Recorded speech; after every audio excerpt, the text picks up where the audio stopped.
بسم الله والصلاة والسلام على رسول الله وعلى آله وصحبه ومن والاه. مشاهدي الأكارم، سلام الله عليكم ورحمته وبركاته. جمعة طيبة بالصلاة على النبي عليكم وعلى أحبابكم أجمعين. أحداث كتيرة مرت على سوريا بهالأسبوع، للأسف أغلبها مؤلمة.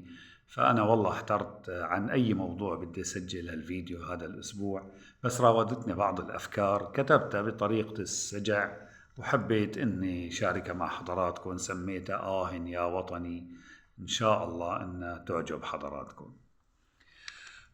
يا وطني، على أشكو بها بثي وحزني إلى الله.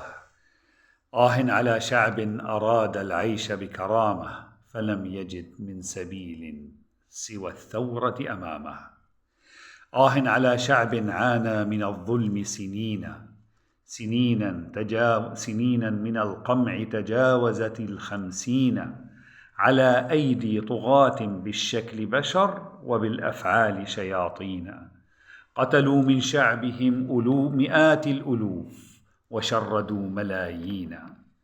ألوف ماتوا في المعتقلات تحت التعذيب والتنكيل، وألوفا قضوا بالقذائف والقنابل والمتفجرات من البراميل، ولم تطلق في عهدهم ولو رصاصة على ما يسمى إسرائيل، وكانوا قد جمعوا ثمن ما قتلوا به من القتيل. على شعب قتل أطفاله بالكيماوي والتجويع وذبحا بالسكاكين وسط غض طرف من المجتمع الدولي مشين. على شعب عاش أعواما في الظلام وعانى الأمرين للحصول على الوقود والطعام، وأكثر من نصف بلاده أضحى رمادا وركام، وقتل وسجن كل من تشكى أو انتقد ولو بألطف الكلام. على شعب أجبر شبابه على خدمة الطاغوت، وإلا في غياهب السجون تحت التعذيب يموت. على شعب لازمه شعور بالخوف أليم، خوف من دخول معتقلات أشبه بالجحيم، لا من سبب أو جرم عظيم، فقط لأنهم من أتباع سيدنا محمد، فقط لأنهم من أتباع النبي الكريم سيدنا محمد عليه أفضل الصلاة وأزكى التسليم. على شعب مؤمن لم يقنط من رحمة ربه، ولم ينقص الإيمان واليقين بالنصر من قلبه، لأنه مدرك أنه على الحق وعدوه على الباطل، وأن الحق لا شك منتصر والباطل لا شك زائل. على مدينة حمص، على مدينة حمص وما فعلته في حرب لبنان، عندما تعرض قبل الثورة في تموز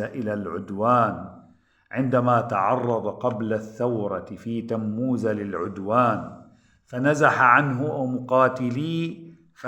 عنه أهل مقاتلي حزب الشيطان، فاستقبلهم أهالي حمص بالأحضان، فتحوا لهم القلوب قبل أبواب البيوت، وفضلوهم على أبنائهم في الملبس والقوت، فكان جزاؤهم عند اندلاع الثورة السورية مجازر وفظاعات على أيدي ميليشيات طائفية من أعوان حزب اللات من حزب اللات وأعوانهم من القرى السورية الشيعية. وبعد أن من الله علينا بالنصر والفتح المبين، استشاط غيظا من كانوا للظلم ناصرين، وأجمعوا على ألا يدعونا نعيش بسلام آمنين.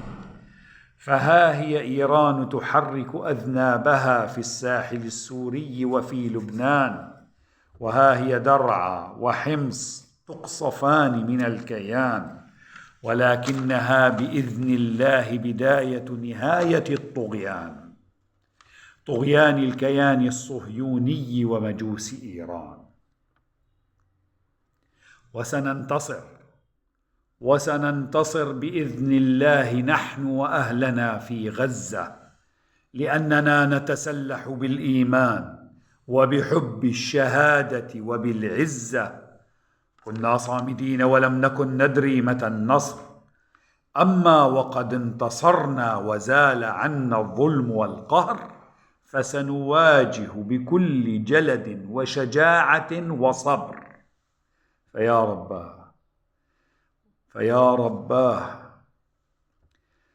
كنا صامدين ولم نكن ندري متى النصر، أما وقد انتصرنا وزال عنا الظلم والقهر، فسنواجه بكل جلد وشجاعة وصبر، ولن ينالنا يأس مهما طال الدهر.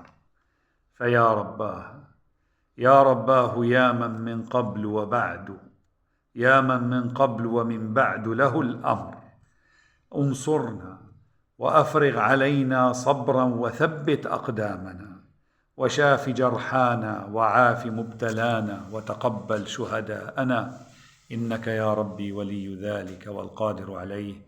أسأل الله أن يعيد الأمن والأمان لبلاد المسلمين، وأن ينصرنا على الطغاة المستبدين، وأن يؤيد أهلنا في غزة وفلسطين.